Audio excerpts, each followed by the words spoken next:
Money is not everything, but everything needs money. பணம் எல்லாமே கிடையாது, ஆனா எல்லாத்துக்கும் பணம் தேவை.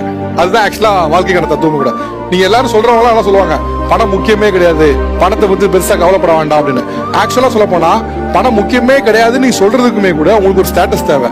அந்த ஸ்டேட்டஸ்ல இருந்து நீங்க சொன்னீங்கன்னா பா செம்மையா பேசுறாப்ல தத்துவம் இல்ல அப்படிம்பாங்க.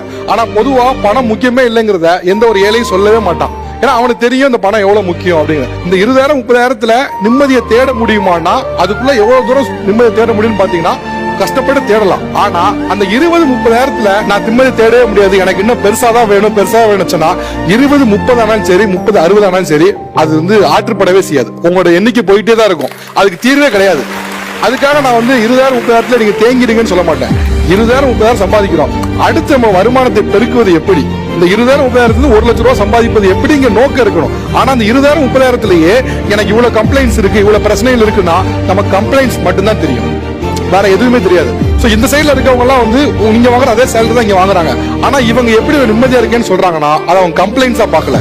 எஸ் இது என் நிலைமை, ஆனா இதே நிலைமை வாழ்க்கை முழுக்க இருக்காதுன்னு நம்புறாங்க. அதனால அவங்க சொல்றாங்க அவங்களுக்கு அது கம்ப்ளைண்ட்ஸா படலாம், உங்களுக்கு கம்ப்ளைண்ட்ஸா படுது. அப்கோர்ஸ் நீங்க சிரமப்படலன்னு சொல்லல, உங்களுக்கு அது சிரமம் இருக்குன்னு ஏத்துக்கிறேன். ஆனா இது என்னுடைய வாழ்க்கையில இருக்கக்கூடிய ஒரு சவால். அந்த சவாலை மாத்துவேன்னு நீங்க நம்புறீங்கன்னா நீங்க இந்த பக்கம் வந்துடலாம். அது நம்பலன்னா உங்களுக்கு இன்னும் ஒரு பெரிய புகாரா தான் இருக்கும். இது என்னோட சவால். என் வாழ்க்கையில அடுத்த பரிணாமத்துல நான் இப்படி இருக்க மாட்டேன், அட்லீஸ்ட் என் குழந்தையை கொடுக்க மாட்டேன்னு நினைக்கிறீங்கல்ல, நினைக்கும் போது நீங்க இந்த பக்கம் வந்துருவீங்க.